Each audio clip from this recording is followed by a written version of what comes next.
Guys, welcome back to my channel zoologist AK and I'm Aarti Kaushik again here with another video। और इस video में हम कुछ questions पे discussion करेंगे और वो क्वेश्चंस हैं रिप्रोडक्शन इन ऑर्गेनिज्म वाले टॉपिक से related. So let's start.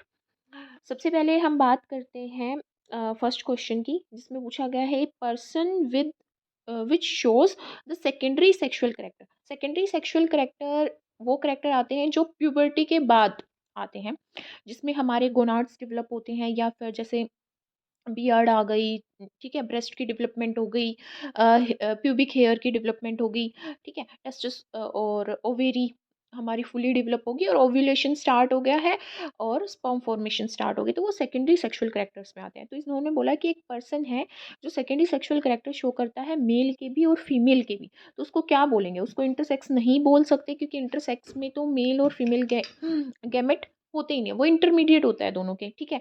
Hermaphrodite में मेल और फीमेल गैमेट, फीमेल दोनों ही प्रेजेंट होते हैं, बट वहाँ पे मेल और फीमेल गैमेट फॉर्म होने का अलग अलग टाइम होता है। बाइसेक्सुअल का मतलब होता है कि एक ऐसा ऑर्गेनिज्म जो दोनों सेक्सेस में इंटरेस्ट शो कर रहा है, ठीक है। अब यहाँ पे जो गिनैंडोमॉर्फ है, वो उसका मतलब होता है कि एक ऐसा ऑर्गेनिज्म जिसमें बाइलेटरल सिमेट्री मिलती है। बाइलेटरल सिमेट्री का मतलब होता है कि अगर मैं उसको वर्टिकल प्लेन में कट कर रही हूँ किसी भी ऑर्गेनिज्म को, तो वो दो इक्वल हाफ्स में अपनी दो मिरर इमेज में बट रहा है। तो उसमें ना एक साइड में तो फीमेल होती है और एक साइड में क्या होता है, मेल होता है, ठीक है। और ऐसा किसके केस में होता है? गिनांडोमॉर्फ कौन होते हैं? हमारी बटरफ्लाई होती है, मोथ होते हैं, स्पाइडर होते हैं। तो यहाँ पे करेक्ट ऑप्शन क्या होगा? फोर्थ वन होगा। और इसके एग्जाम्पल क्या है? Butterfly, moth and spider. Earthworm self fertilisation doesn't occur due to. उन्होंने बोला है अर्थवॉर्म हमारा हर्मोफ्रोडाइट होता है, मतलब मेल उसमें ऑर्गन्स भी हैं और फीमेल ऑर्गन्स भी हैं, दोनों में दोनों गोनाड्स फॉर्म होते हैं, मेल भी और फीमेल भी, बट फिर भी वो सेल्फ फर्टिलाइज क्यों नहीं कर पाता? तो उसका मतलब, उसका रीजन क्या है, ठीक है। तो हाइपोगाइनी, प्रोटोगाइनी, प्रोटोएंड्री, एपिगाइनी। देखो, यहाँ पे प्रोटो एंड्री इसका ऑप्शन होगा। और प्रोटो एंड्री क्यों होगा? प्रोटो का मतलब है पहले, एंड्री का मतलब है कि मेल गैमेट्स पहले डेवलप होंगे, प्रोटोगाइनी का मतलब है फीमेल गैमेट पहले प्रोड्यूस्ड होंगे, ठीक है। हाइपोएपी का मतलब है कि भाई वो अलग से, कि हाइपो का मतलब होता है बहुत ज़्यादा अमाउंट में ओव्यूलेशन हो रहा है कि नहीं। तो यहाँ पे बात हम क्या कर रहे हैं, यहाँ पे in earthworm self fertilisation doesn't occur due to. इन्होंने बोला है कि जो अर्थवॉर्म है उसके अंदर सेल्फ फर्टिलाइजेशन क्यों नहीं होता। हमें पता है कि अर्थवॉर्म हर्माफ्रोडाइट है, मतलब उसमें मेल और फीमेल गैमेट दोनों ही प्रेजेंट है, फिर भी वो सेल्फ फर्टिलाइजेशन नहीं करता। तो क्यों नहीं करता? तो यहाँ पे करेक्ट ऑप्शन होगा प्रोटो एंड्री। प्रोटो का मतलब है पहले, एंड्री का मतलब एंड्रस वर्ड होता है मेल के लिए, तो मतलब कि मेल गैमेट पहले डेवलप हो जाते हैं, बाद में फीमेल गैमेट डेवलप होते हैं। इस वजह से दोनों का मैच्योरेशन पीरियड सेम नहीं है, इस वजह से यहाँ पे सेल्फ फर्टिलाइजेशन नहीं होता है। नेक्स्ट है इन सम स्पीसीज पार्थिनोजेनेसिस। पार्थिनोजेनेसिस का मतलब होता है विदाउट फर्टिलाइजेशन कोई भी ऑर्गेनिज्म क्या कर रहा है? रिप्रोडक्शन कर रहा है। ऐसा किस में होता है? बहुत सारी लिजार्ड के केस में ऐसा होता है और एफिड के केस में ऐसा होता है, ठीक है। में अल्टरनेट, और ये पार्थिनोजेनेसिस ना तब होती है टेम्परेचर के इफेक्ट से होती है, कि टेम्परेचर के इफेक्ट में वो ऑर्गेनिज्म स्टिमुलेट हुआ। और दूसरा क्या होता है, यहाँ पे हमें पता है कि जब oogenesis होती है, oogenesis का मतलब है कि यहाँ पे हमारे प्राइमरी फोलिकल से ओवा बनेगा फीमेल की बॉडी के अंदर।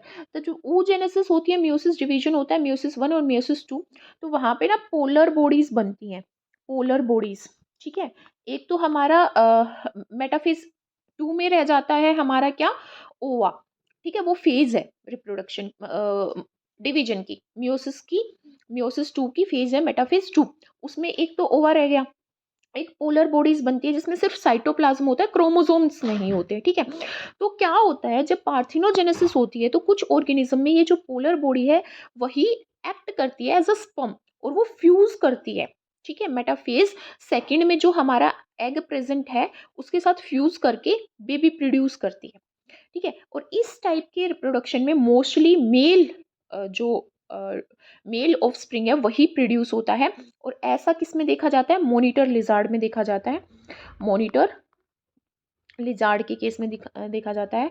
I made a project on this monitor lizard, that's why it is in my mind. तो ये हमारी लार्जेस्ट लिज़ार्ड भी इसको बोलते हैं। तो जब भी ये हमारी टेरेस्ट्रियल हैबिटेट में है, जहाँ पे इसको कोई कंपेनियन नहीं मिल रहा मेटिंग के लिए, तो ये क्या करती है, पार्थिनोजेनेसिस के थ्रू बहुत सारे मेल्स प्रोड्यूस करती है। और जब वो मेल्स बड़े हो जाते हैं तो उनके साथ मीटिंग करके फिर फर्दर अपनी प्रोजेनी को आगे बढ़ाती है। ठीक है, तो यहाँ पे इसने बोला may alternate with sexual reproduction, parthenogenesis भी हो रही है और सेक्सुअल रिप्रोडक्शन भी हो रहा है। ऐसा किस में हो रहा है, मॉनिटर लिजार्ड में हो रहा है कि जब वो अकेली है तो वो पार्थिनोजेनेसिस के थ्रू प्रोड्यूस करेगी मेल गेमेट्स, जब वो मेल ऑफस्प्रिंग बड़ा हो जाएगा तो उसके साथ सेक्सुअल रिप्रोडक्शन करेगी। ठीक है, तो यहाँ पे एफिड के केस में और मॉनिटर लिजार्ड के केस में ऐसा होता है। और ये क्या है, इनकम्प्लीट और साइक्लिक पार्थिनोजेनेसिस। साइक्लिक क्यों बोल रहे हैं हम इसको, साइक्लिक इसलिए बोल रहे हैं क्योंकि एक टाइम पे सेक्सुअल रिप्रोडक्शन, फिर पार्थिनोजेनेसिस, फिर साइक्लिक, फिर सेक्सुअल रिप्रोडक्शन, फिर हमारा पार्थिनोजेनेसिस। इस वजह से इनकम्प्लीट और साइक्लिक पार्थिनोजेनेसिस यहाँ पे करेक्ट ऑप्शन होगा। Sometimes larva develops gonads, gonads develop करता है, मतलब कि हमारे यहाँ पे सेक्सुअल कैरेक्टर्स को डेवलप करने से पहले गोनाड डेवलप होगा। जैसे testis is a gonad and ovary is a gonad. Okay, तो यहाँ पे गोनाड डेवलप हो जाते हैं लार्वा के अंदर and reproduce by normal sexual reproduction, और वो नॉर्मल सेक्सुअल रिप्रोडक्शन के थ्रू रिप्रोड्यूस करता है। इस प्रोसेस को क्या बोलते हैं। ठीक है, तो यहाँ पे हमारा अलग अलग ऑप्शन दे रखे हैं, रीजनरेशन, न्यूटेनी, ऑटोटोमी और पेडोजेनेसिस। तो यहाँ पे हमारा करेक्ट ऑप्शन है रीजनरेशन, वो रीजनरेट करेगा। ठीक है, अब नियोटेनी क्या होती है, नियोटेनी का मतलब होता है लार्वा है और लार्वा के अंदर क्या रहेंगे अपने वो, मतलब जब बड़ा हुआ, एडल्ट में बड़ा हुआ, तो कुछ लार्वा के करेक्टर एडल्ट में भी रहेंगे, वो नियोटेनी है। ठीक है, पेडोजेनेसिस का मतलब क्या है, डेवलपमेंट होना गोनाड्स एंड गोनाड्स की डेवलपमेंट हो जाना और नए यंग वंस का प्रोडक्शन होना। ठीक है, ऐसा एक्सोलोटल लार्वा में होता है, लीवर फ्लूक में होता है और रेडियल लार्वा में होता है। तो यहाँ पे क्या होगा, वो रीजनरेट हो रहा है कि लार्वा में गोनाड्स डेवलप हो रहे हैं और सेक्सुअल रिप्रोडक्शन के थ्रू वो रिप्रोड्यूस कर रहा है, वो रीजनरेट कर रहा है अपने आप को। ठीक है, पोलीएट्रस मैमल, पोलीएट्रस का मतलब क्या है, पोली मतलब बहुत सारे, एट्रस मतलब ओवा। ठीक है, तो एक से ज्यादा बार जब कोई भी ऑर्गेनिज्म ओव्यूलेट करता है, ओव्यूलेट करने के बाद वो क्या करता है, ओवा प्रोड्यूस करता है। ठीक है, तो उसको हम बोलते हैं पोलीएट्रस मैमल। ठीक है, तो पोलीएट्रस मैमल में कौन कौन से आते हैं, अगर एक साल की बात करें, हम साल की एनुअली बात कर रहे हैं, तो more than once a year हमारा प्रोड्यूस करता है cattles, pigs, mice and rat. But seasonal भी, कुछ सीजनल भी पोलीएट्रस मैमल्स होते हैं, जैसे हॉर्स हमारा सीजनल होता है, शिप होती है, गोट होती है एंड डियर होती है। ठीक है, तो यहाँ पे वैसे तो हमारा एग्जाम्पल कैट आना चाहिए, बट अगर हम सीजनल भी इंक्लूड करें तो हॉर्स भी यहाँ पे करेक्ट ऑप्शन है और हमारा कैट भी करेक्ट ऑप्शन है।